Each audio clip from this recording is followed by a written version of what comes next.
नमस्कार, मनी गुरु की इस खास पेशकश में आप सभी का स्वागत है। मैं हूं स्वाति रायना।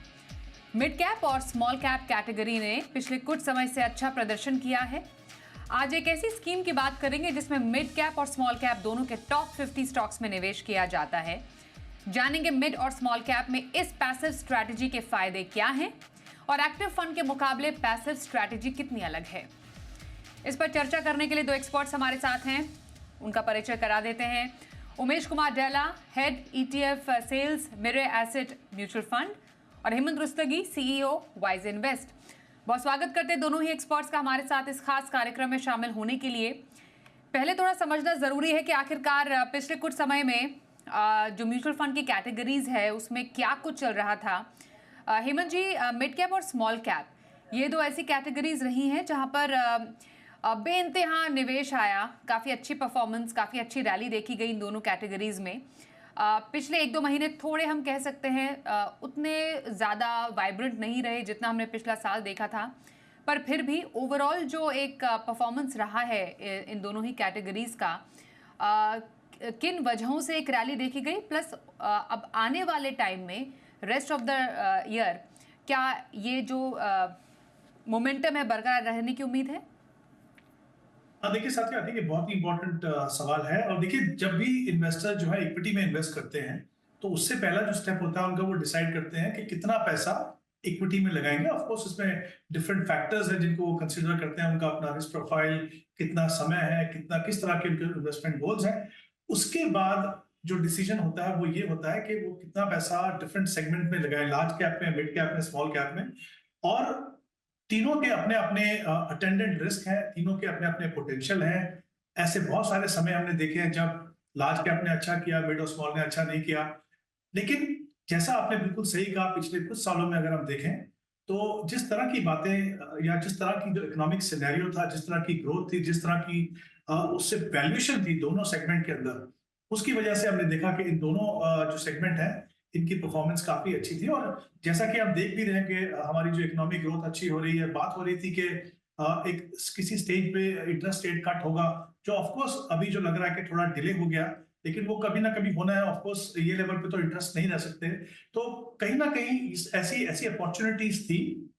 और उससे पहले अगर हम देखें तो कुछ समय ऐसा भी था, 1.5-2 साल से पहले की अगर हम बात करें, तो बहुत ज्यादा इन्वेस्टमेंट जो है, इन्वेस्टर्स वो मिड कैप और स्मॉल कैप में नहीं कर रहे थे। लार्ज कैप में ज्यादा पैसा आ रहा था या फ्लेक्सी कैप में ज्यादा पैसा आ रहा था। तो कहीं ना कहीं एक अच्छी बात ये देखने को मिलती है कि अभी के जो इन्वेस्टर्स हैं, ना कि सिर्फ वो डिसिप्लिन तरीके से इन्वेस्ट कर रहे हैं, वो जागरूक भी हैं, वो देखते भी हैं कि कहाँ पे अपॉर्चुनिटीज है। और मेरा ये मानना है कि हालांकि ये दोनों सेगमेंट जो है थोड़े एग्रेसिव है, वॉलेटिलिटी ज्यादा होती है, बट जिस तरीके से हमारे देश में इन्वेस्टर्स उसमें इन्वेस्ट कर रहे हैं लॉन्ग टर्म की कमिटमेंट से, SIP से, तो मुझे लगता है कि, और जैसा हम देख रहे हैं कि अगर पॉलिटिकल स्टेबिलिटी रहती है और इकोनॉमिक ग्रोथ की जिस तरह से उम्मीद है, इंटरेस्ट रेट कट होंगे, और जिस तरह से ओवरऑल हम देख रहे हैं ग्रोथ हमारे देश में वर्ल्ड वाइड भी जो होने वाली है, तो मुझे लगता है ये दोनों के दोनों सेगमेंट अच्छा करेंगे आगे जाके भी। ऑफ कोर्स इंपॉर्टेंट है किसी भी इन्वेस्टर के लिए कि उनमें इन्वेस्ट करने से पहले वो ये देख ले कि कितना एक्सपोजर उनके पास है, उस पर ध्यान रखें। बहुत ज्यादा एग्रेसिवली इन्वेस्ट नहीं करना है। अगर आप सही मात्रा में तीनों सेगमेंट में इन्वेस्ट करते हो तो मुझे लगता है ये दोनों के दोनों सेगमेंट में इतना पोटेंशियल है कि आपके ओवरऑल पोर्टफोलियो के रिटर्न्स को ओवर अ लॉन्गर पीरियड बढ़ा सकते ओके, अब उमेश जी के पास रहते हैं। उमेश जी, अभी इस टाइम पे मिड कैप स्मॉल कैप को हमने देखा आउट परफॉर्म किया उन्होंने लार्ज कैप को। फिलहाल अभी पोर्टफोलियो में मिड कैप या फिर स्मॉल कैप जैसी कैटेगरी या सेगमेंट क्यों रखी जाए?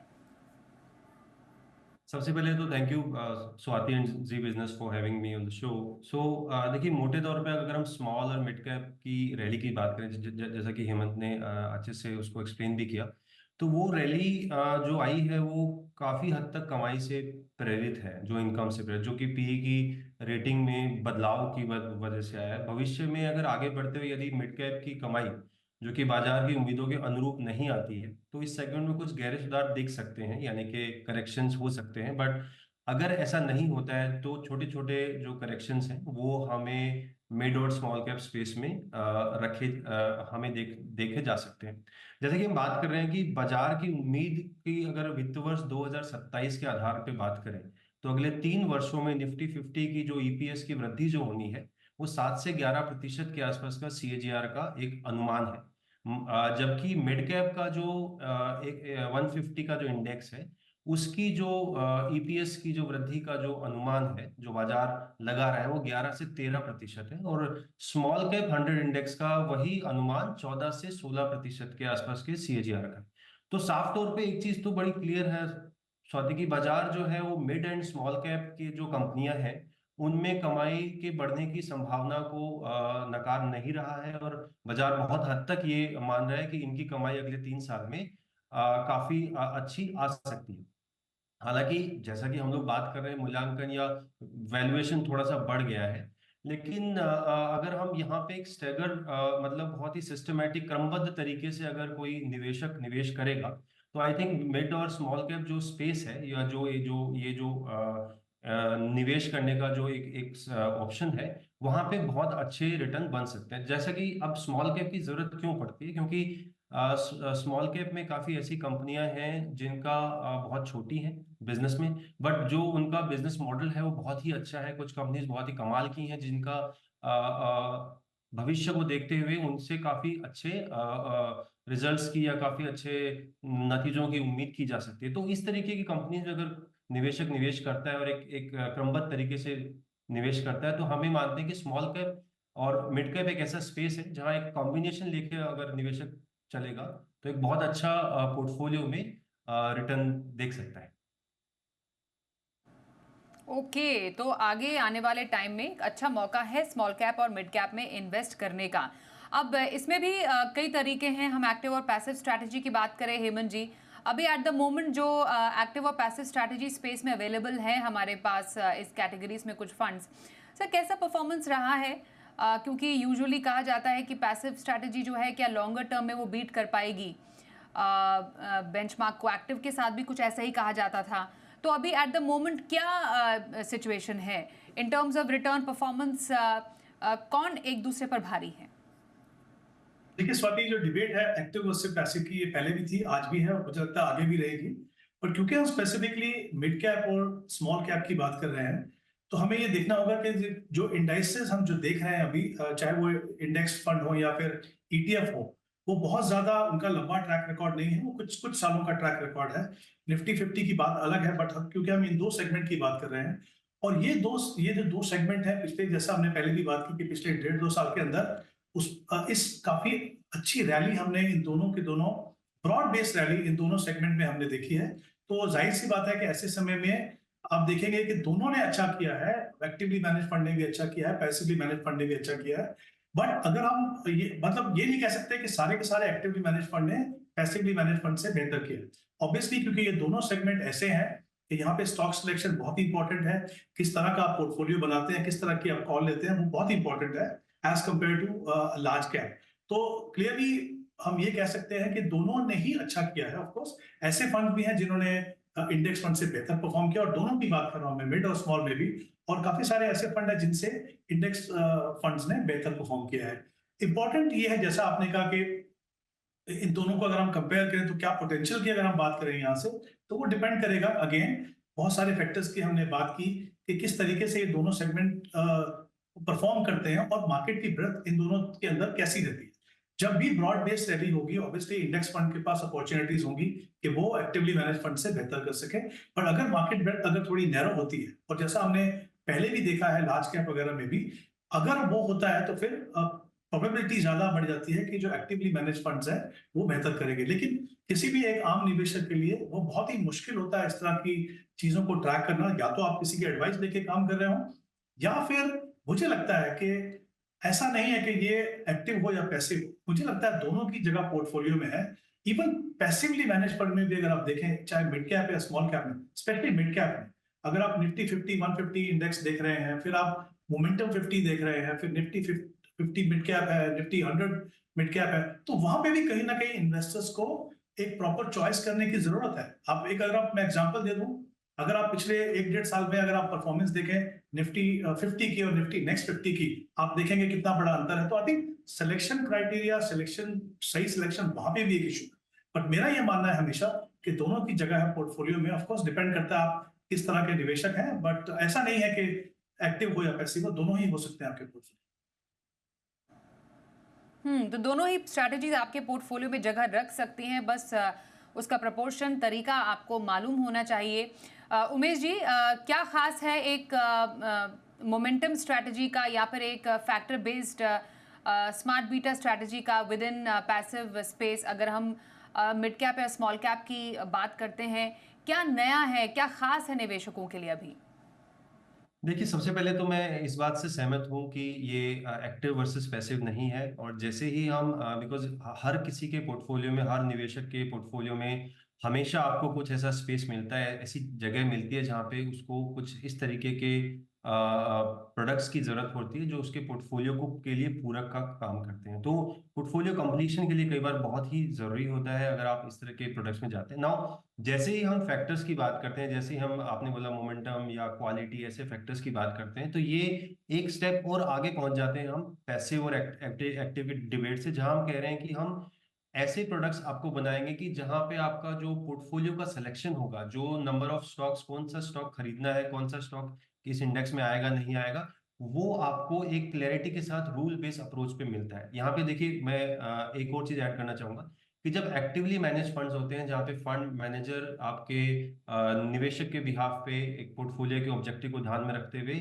स्टॉक्स का सिलेक्शन करता है, कई बार वो वैल्यू स्ट्रेटेजी के साथ करता है। एंड बहुत बार ऐसा ऐसा देखा गया कि स्ट्रेटेजी टाइम के साथ ना कई बार चेंज हो जाती है, और निवेशक कई कई बार वहां पे बड़ा ही वो ऐसा महसूस करता है कि मैंने तो कुछ और सोच के निवेश किया था, ये ग्रोथ स्ट्रेटेजी हो गई, कई बार फंड मैनेजर चेंज हो गया, कई बार ऐसा देखा गया है। लेकिन जब आप पैसिव में आते हो, तो पैसिव में जैसे एक इंडेक्स होता है जो कि परपेचुअल है, जब तक रहेगा इंडेक्स तब तक, अगर उस पर आपने कोई रूल डाल दिया या फैक्टर डाल दिया, से मोमेंटम और क्वालिटी के बेस पे आपको अगर इंडेक्स को का इतने स्टॉक्स का सिलेक्शन करना है, तो वो आपका लाइफ टाइम रहेगा, जब तक वो इंडेक्स रहेगा उसके ऊपर वो रूल हमेशा लागू रहेगा।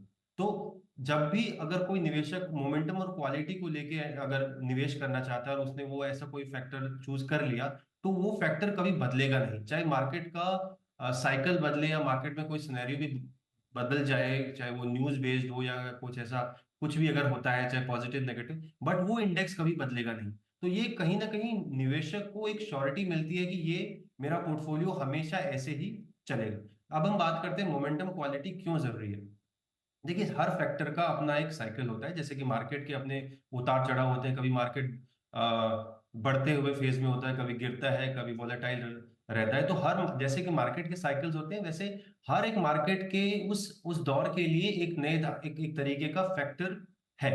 उस फैक्टर के बेसिस पे हम स्टॉक्स को सेलेक्ट कर सकते हैं कि कौन से साइकिल में कौन सा फैक्टर अच्छा करेगा। जैसे मोमेंटम की बात करें, तो मोमेंटम एक ऐसा फैक्टर है जो अमूमन देखा गया है कि जब मार्केट बढ़ता है, तो बढ़ते मार्केट में आपका मोमेंटम वाले फैक्टर्स या स्टॉक्स जो कि बढ़ते मार्केट में काफी अच्छा करते हैं, वो हम सेलेक्ट करते हैं। जब हम क्वालिटी की बात करते हैं, तो गिरते हुए मार्केट के अंदर जब आपका मार्केट गिर रहा होता है, तो ऐसे स्टॉक्स को सेलेक्ट किया जाता है जो क्वालिटी के पैरामीटर्स पे खरे उतरते हैं, जिसमें आपका रिटर्न ऑन इक्विटी देखा जाता है, डेट और इक्विटी का रेशो देखा जाता है, और अर्निंग पर शेयर देखा जाता है। तो वो उनकी स्टेबिलिटी थोड़ी सी ज्यादा बेहतर होती है as compare to rest of the portfolio. तो बेसिकली ये एक ऐसा कॉम्बिनेशन है जिसको मल्टी फैक्टर भी बोलते हैं, जहाँ पे दो बहुत बड़े साइकिल, मार्केट के बढ़ता हुआ मार्केट और गिरता हुआ मार्केट को कैप्चर करने की कोशिश की है कि इस दौरान निवेशक के पोर्टफोलियो पे गिरते मार्केट में कम से कम फर्क पड़े और बढ़ते मार्केट में अधिक से अधिक लाभ उसको मिले। जो मिड एंड स्मॉल कैप की जो हम बात करें, इस सेगमेंट में ये प्रोडक्ट जो, और अभी तो हर सेगमेंट के ऊपर ही फैक्टर्स का भी लॉन्च हो रहा है। राइट, बिल्कुल। एक ब्रेक के लिए रुकेंगे, चर्चा आगे भी जारी रहेगी। मिड और स्मॉल कैप का एक्सपोजर आपके पोर्टफोलियो में कैसा रहना चाहिए, कुछ और बारीकियां जानेंगे ब्रेक के बाद। बने रहिए हमारे साथ।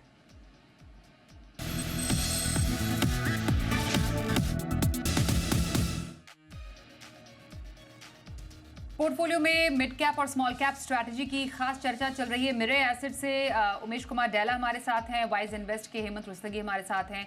हेमंत जी, एसेट एलोकेशन के लिहाज से मिड कैप और स्मॉल कैप ये दो बहुत इंपॉर्टेंट कैटेगरीज है। लार्ज कैप की खासियत भी हम जानते हैं, पर स्पेशली तीनों ही कैटेगरीज का एक पोर्टफोलियो एलोकेशन कैसे डिफाइन किया जाए? इस बात आई थिंक, जैसा मैंने शुरुआत में भी कहा था कि सबसे पहला डिसीजन आपका होता है कि आप एसेट एलोकेशन कैसे करें, कितना पैसा इक्विटी में लगाएं, कितना डेट में और कितना हाइब्रिड में। ऑफ कोर्स वो दो इंपॉर्टेंट फैक्टर आपका टाइम होराइजन और आपका रिस्क प्रोफाइल होते हैं। उसके बाद जो नेक्स्ट जो डिसीजन होता है आपका ये होता है कि तीनों सेगमेंट में आप किस तरीके से अपनी एलोकेशन करें। कुछ निवेशक जो एक्सपीरियंस होते हैं उनके लिए आसान होता है, बट अमूमन हम कहते हैं कि अगर आप लॉन्ग टर्म के इन्वेस्टर हैं और आप बहुत ज्यादा एक्टिव इन्वेस्टर नहीं है तो थोड़ा सा बायस लार्ज कैप का बना के रखिए और उसके बाद फिर मिड कैप और फिर स्मॉल कैप। तो may be around overall portfolio का 40-45% मिड कैप और स्मॉल कैप में आप कर सकते हैं और बाकी पैसा लार्ज कैप में। उसमें इन्वेस्ट करने के तरीके की भी हमने बात की। आप एक्टिवली मैनेज फंड में भी इन्वेस्ट कर सकते हो, पैसिवली मैनेज भी कर सकते हो, स्मार्ट बीटा फंड भी अपने पोर्टफोलियो में ले सकते हो। बट आई थिंक हमें ये समझने की जरूरत है कि ये दोनों जो सेगमेंट है, जैसे हमने पहले भी बात की, इसका जो पोटेंशियल है उसमें इतनी क्षमता है कि आपके ओवरऑल पोर्टफोलियो रिटर्न को सुधार सकता है। अभी जैसे हम बात करें इन दोनों सेगमेंट की, तो जिस तरह की, जैसे मैंने पहले भी कहा, इकोनॉमिक ग्रोथ हो रही है, जिस तरह से हम कंपनी की अर्निंग ग्रोथ हो रही है, और कुछ ऐसे सेक्टर्स हैं अभी जो इमर्जिंग सेक्टर्स हैं और उनकी कंपनियां जो सिर्फ मिड कैप और स्मॉल कैप में हैं, जैसे इलेक्ट्रॉनिक मैन्युफैक्चरिंग की बात कर लें, जो न्यू एज कंपनीज की बात कर लें, अगर आप उनमें पार्टिसिपेट करते हो तो फिर आपका एक्सपोजर इन दोनों सेगमेंट में होना ही जरूरी है। अगेन वो मेरा ये मानना है कि हमेशा आप कितने एक्सपीरियंस इन्वेस्टर हैं, कितनी समझते हैं कि इसके जो प्रोज एंड कॉन्स कितने हैं, उसके हिसाब से आप बनाइए। अगर आप वो डिसाइड नहीं कर पाते तो कुछ एक ऐसी कैटेगरीज ऑफ फंड है मेरे हिसाब से, जैसे मल्टी कैप फंड होते हैं जिसमें तीनों सेगमेंट में एक्सपोजर मिलता है और फिर 25% जो है वो फंड मैनेजर अपने हिसाब से डिसाइड करता है, या फिर लार्ज एंड मिड कैप जो फंड हो गए, इस तरह के फंड्स में भी आप इन्वेस्ट करें तो आपको पता है कि ऑटोमेटिकली फंड मैनेजर जो है आपके पोर्टफोलियो को रीबैलेंस करेगा। बट ये बहुत ही इंपॉर्टेंट है कि हम इसको खाली एज ए रिस्की सेगमेंट ना देखें, इसके पोटेंशियल को भी देखें। इसलिए बहुत इंपॉर्टेंट है कि जो आपका एक्सपोजर है वो इतना हो कि आपको फायदा भी हो और इतना ज्यादा भी ना हो कि आपके ओवरऑल पोर्टफोलियो की वॉलेटिलिटी को बढ़ा दे। बिल्कुल। Umesh ji, with in passive strategy ये भी अब जो स्पेस है वो कुछ छोटा नहीं रहा, क्योंकि एक्टिव डेफिनेटली एक बहुत बड़ा यूनिवर्स है, पर पैसिव भी काफ़ी ज़्यादा बढ़ता जा रहा है। एक नए निवेशक के लिए आप जिस momentum quality factor based investing की बात कर रहे थे, हम इंडेक्स की बात करते जिसमें मिड और स्मॉल कैप दोनों ही ऐसी कैटेगरीज का मिश्रण भी अच्छा है। क्या देखकर ऐसे किसी कैटेगरी में या ऐसी किसी स्कीम में निवेश करना चाहिए? कैसे निवेशकों के लिए ये कैटेगरी हो सकती है? किन बातों का ख्याल रखें? कौन से ऐसे लक्ष्य हैं या कौन से ऐसे पर्पस है जिसको सॉल्व करती है इस तरीके की कोई स्कीम?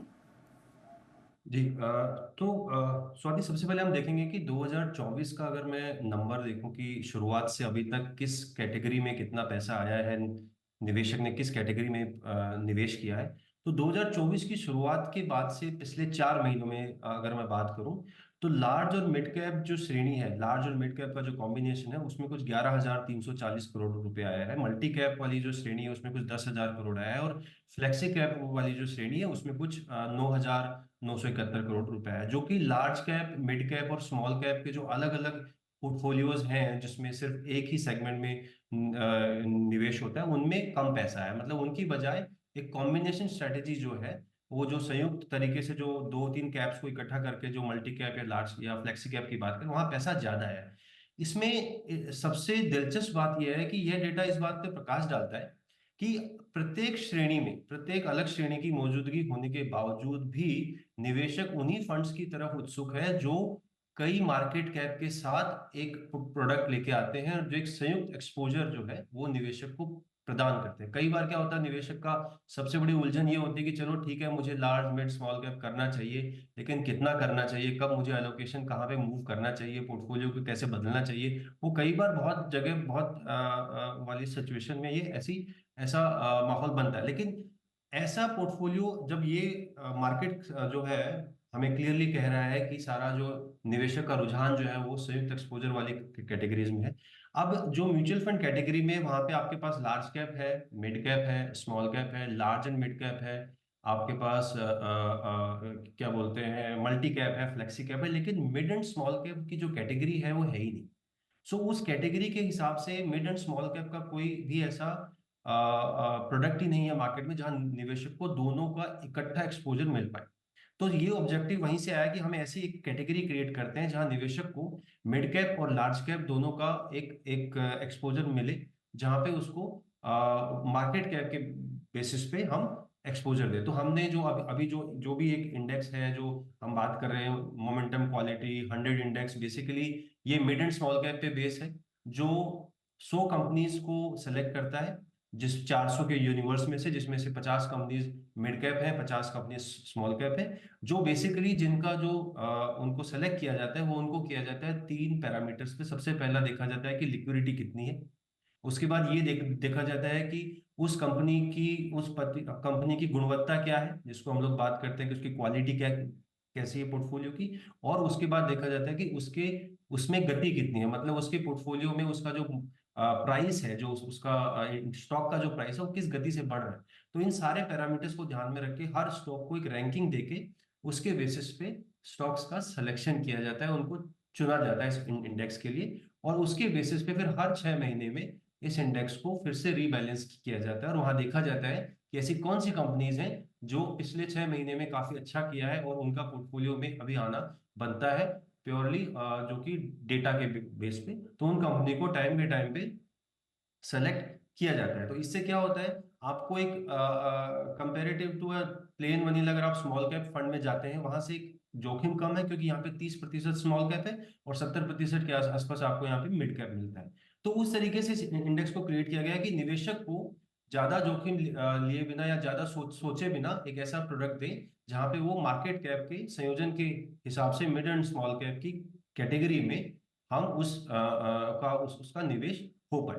अब यहाँ पे हम बात कर सकते हैं कि मार्केट का वॉलेटिलिटी भी है और अभी वैल्यूएशंस भी, उसके हिसाब से निवेशक सोच सकता है कि उसको मिड कैप में आना चाहिए, उसको कितना प्रतिशत जो है अपना निवेश mid and small cap category में करना चाहिए। ध्यान में रखने वाली बात सिर्फ यही है कि हर तरीके का निवेश इक्विटी मार्केट में एक तरीके के जोखिम के साथ आता है। निवेशक को वो जोखिम ध्यान में रखना चाहिए, और ये भी ध्यान में रखना चाहिए कि उसका रिस्क प्रोफाइल कितना जोखिम वो उठा सकता है, उसका गोल क्या है, उसके हिसाब से मिड एंड स्मॉल कैप जैसी कैटेगरी में और इस तरीके का जहां पे आपको दोनों का कॉम्बिनेशन मिलता है, आई थिंक निवेशक को जरूर इस तरीके के प्रोडक्ट्स के बारे में जानना चाहिए। उमेश जी, बस एक फॉलोअप क्वेश्चन ये होगा, जो ये कॉम्बिनेशन काइंड ऑफ प्रोडक्ट्स हैं, डेफिनेटली क्या वो एक ड्यूअल पर्पस सॉल्व कर रहे हैं? क्या ऐसे किसी स्कीम में निवेश करने के बाद आपको सेपरेटली एक मिड कैप और यहाँ पर एक स्मॉल कैप फंड लेने की आवश्यकता नहीं है? आप एक मिड स्मॉल कैप जैसे किसी एक इंडेक्स फंड में निवेश करके एक दोहरा फायदा ले सकते हैं? क्या ये तरीका भी अपनाया जा सकता है? जी बिल्कुल, ये तरीका भी अपनाया जा सकता है, क्योंकि जब हम पैसे की बात करते हैं, पैसिव आपको कहीं ना कहीं बीटा एक्सपोजर देता है, जो कि मार्केट का रिटर्न है। स्मार्ट बीटा में आपको वो उससे मार्केट रिटर्न से थोड़ा अधिक अल्फा वहां पे देखने को मिलता है जब आप प्लेन वनीला इंडेक्स के ऊपर देखें। कोई भी निवेशक जो निवेश कर रहे हैं, आज mid and small cap category नहीं है, बट अगर किसी भी निवेशक का पोर्टफोलियो उठा के देखिए, हर किसी के पोर्टफोलियो में मिड एंड स्मॉल कैप का कहीं ना कहीं कोई ना कोई कॉम्बिनेशन मिल ही जाएगा। तो वही कॉम्बिनेशन अगर आपको प्री डिसाइडेड मिलता है, जहां आपको पूरी पारदर्शिता है, आप पूरा पोर्टफोलियो देख सकते हैं, आप ये भी देख सकते हैं कि कौन सा रूल है, और आप ये भी क्लियर है कि ये रूल हमेशा रहेगा, तो उसके बेसिस पे आई थिंक ये कुछ हद तक उस तरीके के मकसद को भी पूरा करता है कि अगर निवेशक को मिड और स्मॉल कैप कैटेगरी में जाना है, उसको समझ नहीं है कितना प्रतिशत कहाँ होना चाहिए, उसके बेसिस पे इस तरीके के प्रोडक्ट्स जो है वो काफी बेहतर साबित हो सकते हैं निवेशक के पोर्टफोलियो के लिए। बिल्कुल। तो ये हमने समझा एक खास कैटेगरी के बारे में जिसमें स्मॉल और मिड कैप दोनों का ही एक अच्छा मिश्रण है। स्मॉल और मिड कैप कैटेगरी आपके पोर्टफोलियो में कैसे शामिल की जाए, एक्टिव या पैसिव स्ट्रैटेजी, दोनों की जगह आपके पोर्टफोलियो में है, क्योंकि ये एक्टिव और पैसिव स्ट्रैटेजी है, ना कि एक्टिव वर्सेस पैसिव स्ट्रैटेजी होनी चाहिए आपके पोर्टफोलियो मैनेजमेंट में। धन्यवाद करेंगे दोनों ही एक्सपर्ट्स का, उमेश डेला जी और साथ ही हेमंत रुस्तगी जी, हमसे बातचीत करने के लिए। रुकेंगे एक ब्रेक के लिए, देखते रहिए जी बिजनेस।